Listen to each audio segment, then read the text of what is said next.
Hi guys, कैसे हैं आप सब लोग। आई होप आप अच्छे ही होंगे। तो चलिए स्टार्ट करते हैं हमारी स्टोरी अनकहे जज्बात। प्रीवियस पार्ट में ही जाकर सुन लीजिए। हम स्टार्ट करते हैं जब ये दोनों खिड़की के पास बैठ जाते हैं। खुशी और आरव विंडो के पास चुपचाप आकर बैठ गए थे। बाहर अंधेरा धीरे धीरे गहरा हो रहा था और हवा में एक अजीब सा सन्नाटा था। दोनों एक साथ गहरी सांस लेते हैं, जैसे आने वाले पलों के लिए खुद को तैयार कर रहे हो। आरव धीमी आवाज में कहता है, चलो अब हमें अंदर जाना चाहिए। खुशी उसे तुरंत हाथ पकड़कर रोकती है। उसकी नजरें अभी भी बाहर की तरफ टिकी हुई थी और वो कहती है, नहीं, अभी नहीं। पहले ये पूरा काफिला वापस बाहर निकल जाए, तब तक हम अंदर नहीं जा सकते। आरव उसकी तरफ देखता है और कोल्ड टोन में बोलता है, ऐसे में तो वो यहाँ से भाग जाएगा। खुशी उसकी तरफ देखती है, हल्का सा सिर हिलाते हुए बोलती है। उसकी आवाज में जैसे पूरा यकीन था। खुशी बोलती है, नहीं भागेगा। उसके पास कोई और सेफ अड्डा नहीं है। इस जगह से ज्यादा सेफ उसके लिए कुछ नहीं है। थोड़ा वेट करो, ये लोग जितने आए हैं उसकी डबल तादाद में बाहर जाएंगे। फिर ये दोनों कुछ पल के लिए चुप हो जाते हैं। सिर्फ डोर से टकराती हुई हल्की आवाज की गूंज पूरे रूम में सुनाई दे रही थी। फिर आरब ने धीरे से कहा, इस स्नाइपर को वापस रखो। खुशी ने हाँ में सिर हिलाया और बोला, ठीक है, इसे तुम ही ले जाना। फिर खुशी उठती है और उस स्नाइपर को वापस रख देती है और वापस आकर वहीं विंडो के पास आकर बैठ जाती। अरब उसे देखता है, एक गहरी सांस लेता है, फिर अपनी पॉकेट से एक सिगार निकालकर जलाता है। धीरे से उसकी कश लेता है और जो धुआं होता है वो धीरे धीरे हवा में घुलने लगता है। खुशी की नजर उस पर जाती है तो वो थोड़ी नाराजगी से बोलती है, तुमने फिर से पीना शुरू कर दिया। अरब उसकी तरफ देखता भी नहीं है, पर एक कोल्ड टोन में बोलता है, अपने काम से काम रखो। फिर वो जो उसके हाथ में उसने टेलीस्कोप होल्ड कर रखी थी वो खुशी की तरफ बढ़ाता है और बोलता है, नजर रखो। खुशी वो टेलीस्कोप ले लेती है। इतना कहने के बाद आरव यहाँ से उठकर दूसरी तरफ चला जाता है, जैसे उसके अंदर कुछ और ही चल रहा हो। खुशी ने टेलीस्कोप पकड़ा रखा था, पर उसकी नजरें बाहर से ज्यादा आरव पर थी। वो उसे जाते हुए देख रही थी।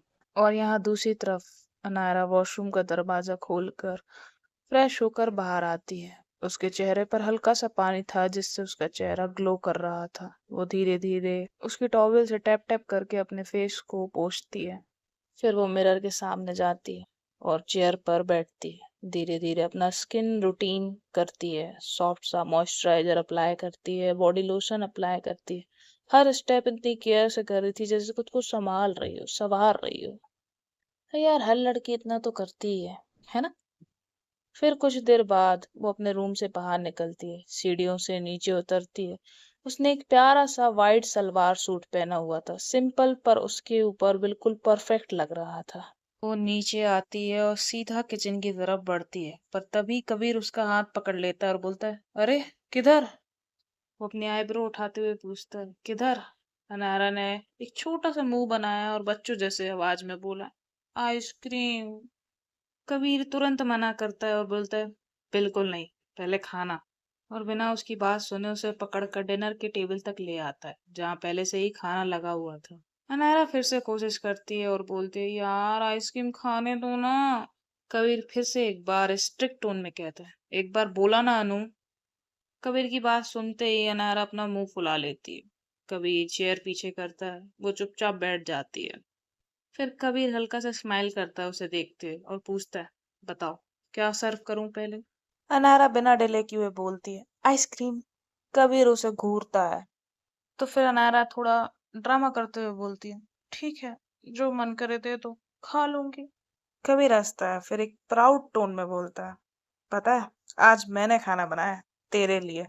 बटर पनीर, रोटी, जीरा राइस, कढ़ाई पनीर और हाँ, हींग जीरे वाली दाल तड़का बनाई है, सिर्फ तेरे लिए। तेरी फेवरेट है ना। अनारा की पूरा फोकस खाने पर था। इतनी सारे डिशेस का नाम सुनकर लिटरली उसके मुंह में पानी आ गया था। अनारा 2 सेकंड रुकती है, फिर बोलती है, तूने बनाया है, फिर तो मुझे भूख ही नहीं है। और एक गिलास उठाती है, पानी पीती है और बोलती है, मेरा पेट भर गया है, और उठने लगती है। तो कबीर उसे फिर से पकड़ता है और बोलता है, चुपचाप बैठ जा, समझी। क्या मतलब है पेट भरा है। अनारा ड्रामा करते हुए बोलती, मतलब तूने खाना बनाया तो पक्का पेट दर्द होगा। मैं इतना अच्छा खाना खा के सीधा हॉस्पिटल नहीं जाना चाहती। तो वहाँ पर हाउस हेल्प आ जाती है और वो मुस्कुराकर बोलती है, अनु बेबी टेंशन मत लीजिए, आज कबीर बाबा ने बहुत अच्छा खाना बनाया है, मैंने खुद देखा है। कबीर थोड़ा डिफेंड करते हुए बोलता है, मैंने सब इनकी इंस्ट्रक्शन के साथ बनाया है। अनायरा हेल्पर की तरफ देखकर बोलती है, पक्का ना? लास्ट टाइम याद है ना मेरी तबीयत खराब हो गई थी? कबीर तुरंत बोलता है, वो तूने बाहर का खाया था। अनायरा उसे तीखी नजरों से देखती है और बोलती है, तेरे हाथ का ही खाया था मैंने। कबीर बोलता है, हाँ ठीक है, आज कुछ नहीं होगा, प्रॉपर हेल्प ली है मैंने। यहाँ अनायरा हाथ जोड़कर ऊपर की तरफ देखते हुए बोलती है, ठीक है, हे भगवान बस आज मुझे बचा लेना। कबीर उसे घूरता है और बोलता है, हाँ हाँ जहर नहीं खिला रहा हूं मैं। फिर वो उसके सामने वाली चेयर पर बैठ जाता है, खुद के लिए और अनायरा के लिए खाना सर्व करता है और बोलता है, ये लो रोटी, अब खाओ और बताओ कैसा बना है। अनायरा ड्रामा करती है थोड़ा सा हाथ जोड़कर, फिर एक रोटी का छोटा सा टुकड़ा तोड़कर थोड़ा सा सब्जी लेकर एक परफेक्ट बाइट बनाती है और धीरे धीरे उसे अपने मुंह के पास लाने लगती है। या कभी इरिटेट होकर बोलता है, ये कछुआ चालना बंद करो, नॉर्मल इंसान की तरह खाओ। अनायरा बोलती है, खा रही हूँ, और वो फाइनली बाइट लेती है और जैसे ही टेस्ट करती है वो शॉक हो जाती है। वो धीरे धीरे चू करती है, बिना कुछ बोले बस खा रही थी। वो शौक में थी कि इतना अच्छा खाना कबीर ने बनाया है। कबीर थोड़ा नर्वस हो गया था। वो पूछता है, कैसा बना है? फिर अनायरा बिल्कुल नो एक्सप्रेशन के साथ कहती है, कुछ समझ नहीं आया, एक और बाइट लेने दे। फिर से एक बाइट लेती है और फिर से शॉक हो जाती है। खाना इतना टेस्टी था कि अनायरा अपने आप को रोक ही नहीं पाती और जल्दी जल्दी खाने लगती। यहाँ कबीर समझ गया था कि खाना एक्चुअली में अच्छा बना है। अनायरा कैजुअली बोलती है, ज्यादा अच्छा नहीं है, बस ठीक ही है। कबीर हंसी रोक कर बोलता है, हाँ तभी तूने इतनी सारी बाइट्स ली है ना? अनायरा खाते हुए अपनी आंखें घुमाते हुए बोलती, तूने बनाया इतना अच्छा, मैं मान ही नहीं सकती। जा भग, दीदी ने बनाया होगा, तू बस क्रेडिट ले रहा है।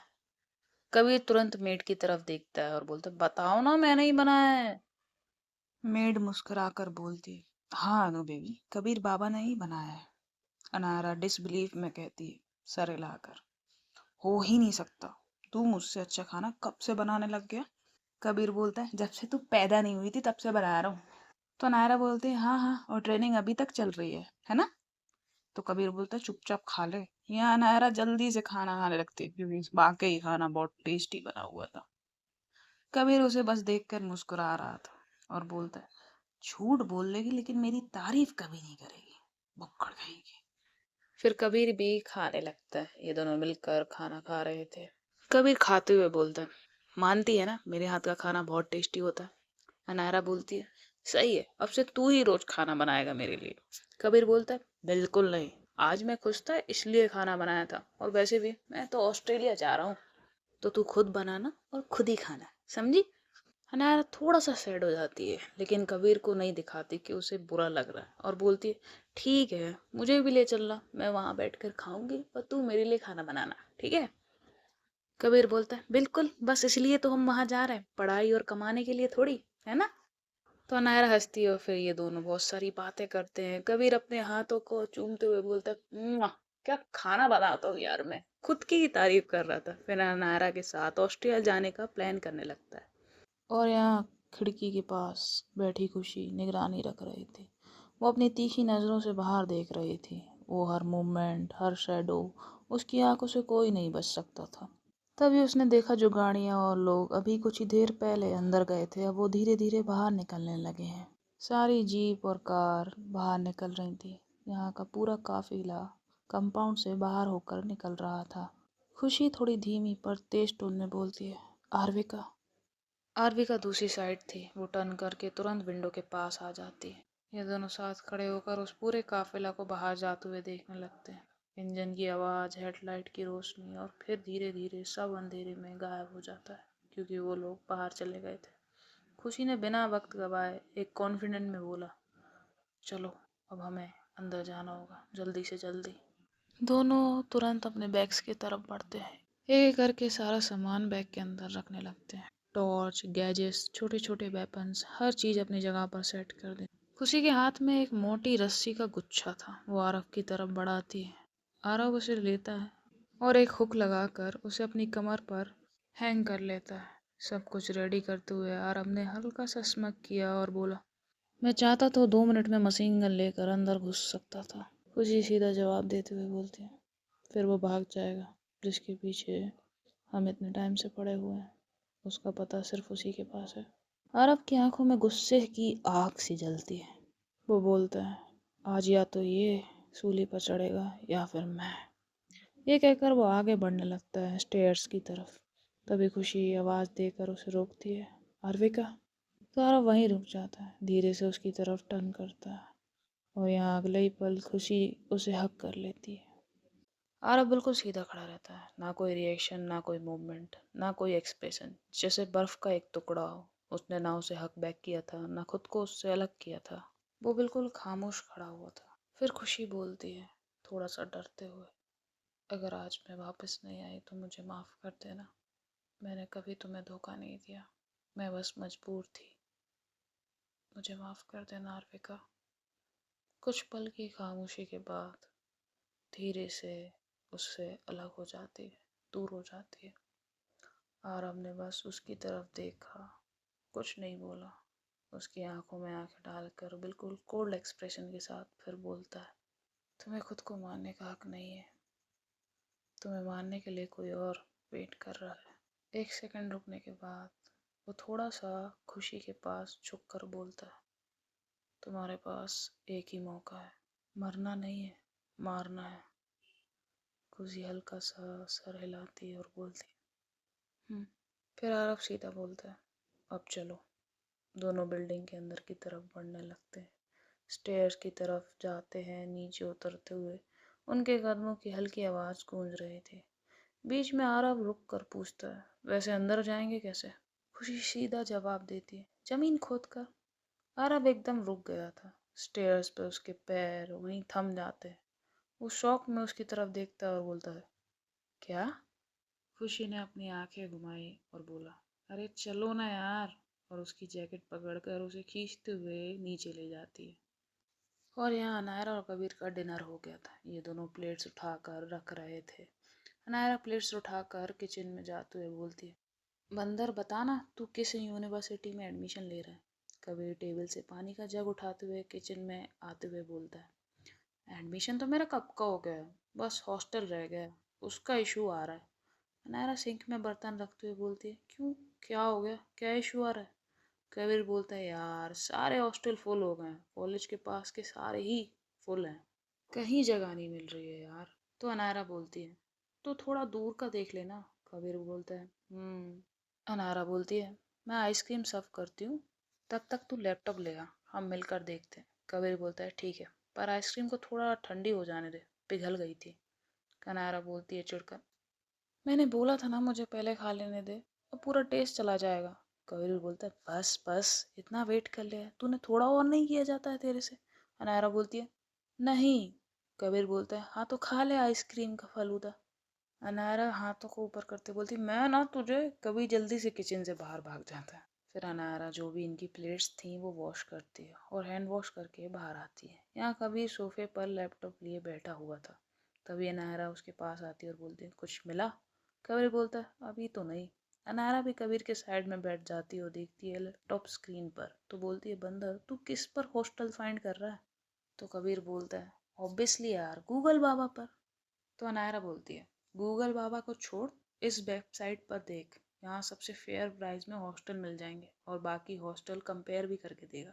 और ऐसे ही वो उसका लैपटॉप लेकर उस वेबसाइट को ऑन करती है, उसमें हॉस्टल वगैरह सर्च करती है। कबीर देखता है और बोलता है, वाह यार, तू तो बहुत इंटेलिजेंट हो गई है मेरे साथ रहते रहते।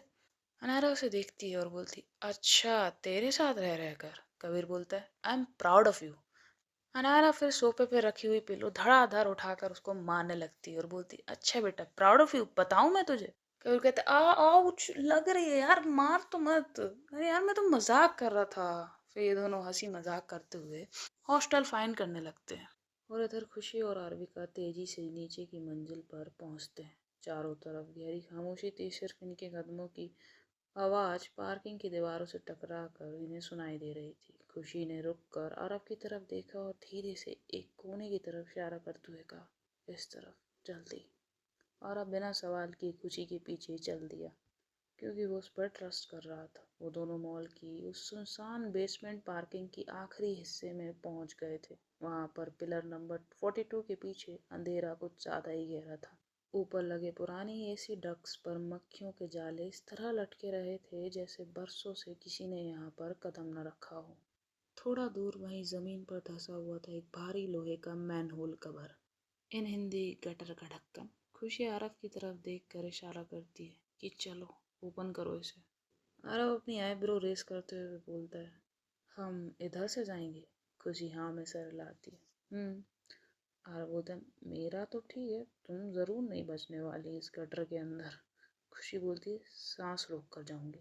तो आरव बोलता है, मैं तुम्हारी लाश नहीं उठाने वाला।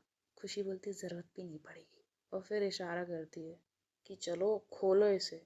फिर ये दोनों मैन होल के पास जाते मिलकर पूरी ताकत से उसे ओपन करने की कोशिश करते हैं, पर वो बिल्कुल नहीं हिलता। खुशी बोलती है, इसे हिलाने के लिए तो बाहुबली की जरूरत पड़ेगी। आरबिका बोलती है, अकल की जरूरत पड़ेगी, जो तुम्हारे पास बिल्कुल नहीं। तो खुशी बोलती है, अच्छा तो अपनी अकल लगाओ और इसे खोलो। तो आरबिका बोलती है, इसके ऊपर ये हुक लगा है, इसे पकड़कर खींचो ना, तभी तो खुलेगा। फिर ये दोनों उस हुक को पकड़कर खींचते हैं। वो मैन होल का ढक्कन थोड़ा सा हिलता है। थोड़ा सा ऊपर उठा के ये लोग उसे खींचते हैं। लोहे के उस ढक्कन की घिसने की भारी आवाज ने उस सन्नाटे को चीर दिया था। जैसे ही ढक्कन थोड़ा सा सरकता है, नीचे से सड़ी हुई हवा और गटर की नमी का एक भयानक झोंका ऊपर आता है, जिससे दोनों की सांसें रुक सी जाती हैं। आरव के नाक में जैसे ही वो गटर की स्मेल जाती है, वो कहता है, इतनी सड़ी बदबू तो मैंने 4 साल पहले 10 दिन सड़ी हुई लाश की बॉडी से स्मेल की थी। खुशी अपनी नाक बंद करते हुए बोलती, तो पक्का है एक दो अंदर मिल ही जाएंगी। ऐसा बोलकर फिर ये दोनों उस ढक्कन को थोड़ा साइड करते हैं। खुशी एक स्कार्फ निकालती है और अपने फेस में बांध लेती है। नोज को अच्छे से फेस को अच्छे से कवर कर लेती है और एक स्कार्फ आरविका को देती है। आरविका भी अपना फेस और नोज को कवर कर लेती है। सबसे पहले खुशी धीरे से मैनहोल के अंदर जाती है। वो नीचे उतरती है। अंदर की तरफ पुराने लोहे की सीढ़ियां लगी हुई थी, जिसे पकड़कर वो संभल कर नीचे जाती है। और फिर आरव पहले इधर उधर नजर डालता है, चेक करता है कि आसपास कोई है या नहीं। जब सब सेफ लगता है तो वो भी मैनहोल के अंदर नीचे उतरता है। थोड़ा नीचे पहुंचकर आरव ऊपर का हाथ बढ़ाता है और मैनहोल का ढक्कन को खींचकर वापस बंद कर देता है। ऊपर की रोशनी एकदम से गायब हो जाती है और नीचे सिर्फ अंधेरा रह जाता है। यहाँ खुशी ने अपनी गन निकाल ली थी।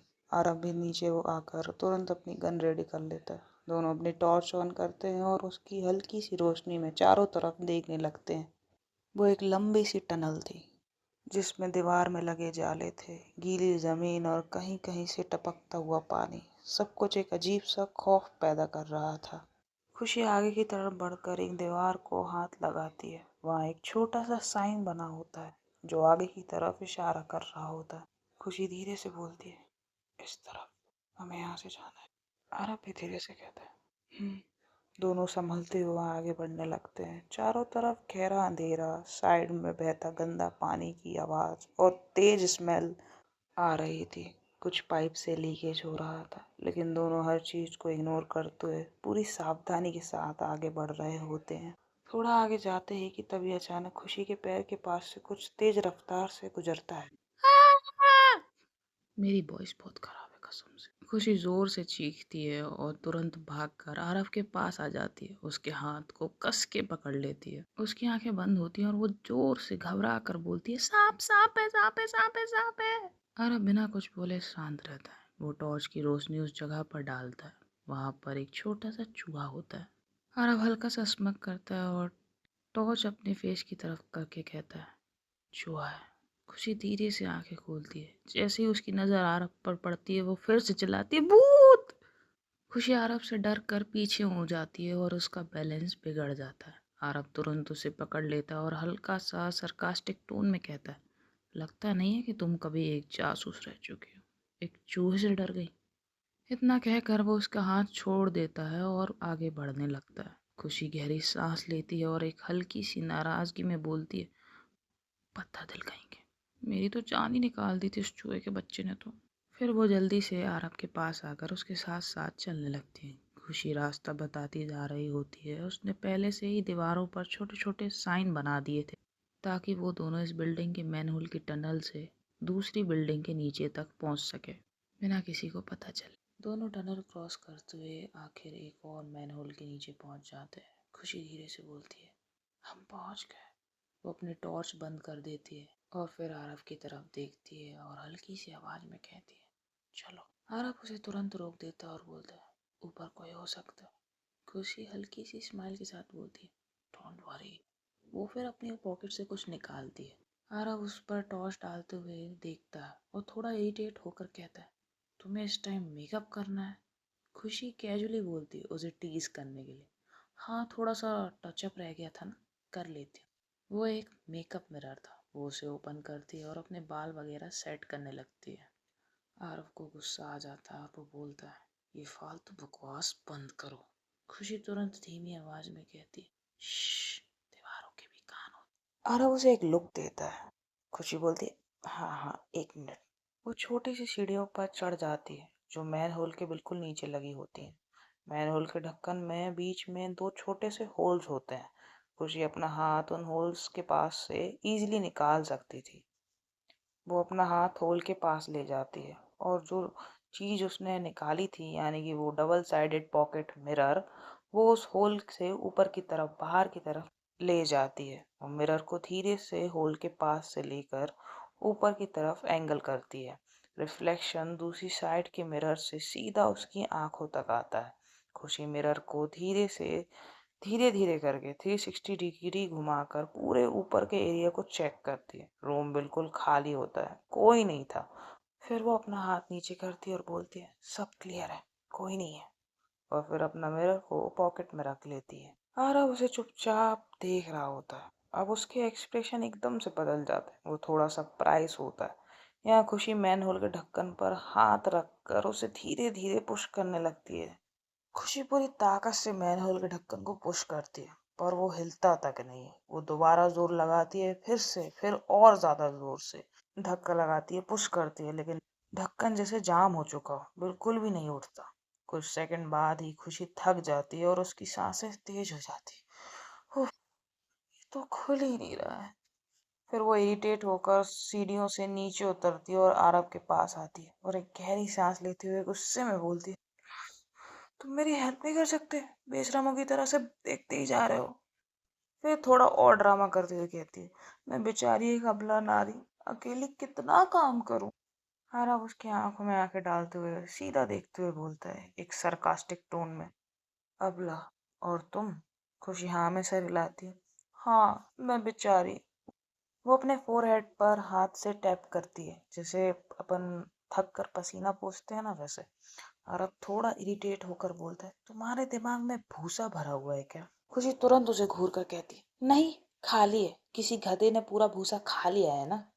आरव फिर से उसे लुक देता है। कुछ पल के लिए ये दोनों एक दूसरे को बस घूरते रहते हैं, वो भी एक दूसरे से गुस्सा होकर, इरिटेट होकर। फिर थोड़ी देर बाद खुशी एक हल्की सी गहरी सांस लेती है और बोलती है, चलो साथ में पुश करना पड़ेगा। आरव सर हाँ में हिलाता है। हाँ, अब तो दिमाग चलेगा ही। खुशी फिर उसे देखती है पर इस बार कुछ नहीं बोलती। दोनों वापस सीढ़ियों पर आते हैं, चढ़ते हैं। इस बार दोनों एक साथ ढक्कन पर हाथ रखते हैं और बोलते हैं, 1 2 3। दोनों पूरी ताकत से पुश करते हैं। ढक्कन हल्की सी कर की आवाज के साथ हिलता है। हल्की सी खिसकने की आवाज आती है। आरव और खुशी दोनों एक साथ बोलते हैं, पुश करो। दोनों और जोर लगाते हैं। धीरे धीरे ढक्कन ऊपर उठने लगता है। वो उसे साइड की तरफ खिसकाते हैं और एक फाइनली छोटा सा ओपनिंग बन जाता है, इतना कि ये दोनों ऊपर जा सके, इजीली ऊपर निकल सकते थे। आरव सबसे पहले ऊपर चढ़ जाता है और ऊपर की तरफ निकल जाता है। वो तुरंत अपनी गन रेडी करता है और चारों तरफ तेजी से नजर डालता है कि कोई रूम में है तो नहीं। पर रूम शांत होता है, लेकिन हवा में एक अजीब सा टेंशन महसूस हो रहा था, जैसे कुछ तो गलत था। नीचे से अब खुशी भी ऊपर की तरफ आती। वो एक बेसमेंट रूम था और अजीब बात यह थी कि वहाँ कुछ भी नहीं था।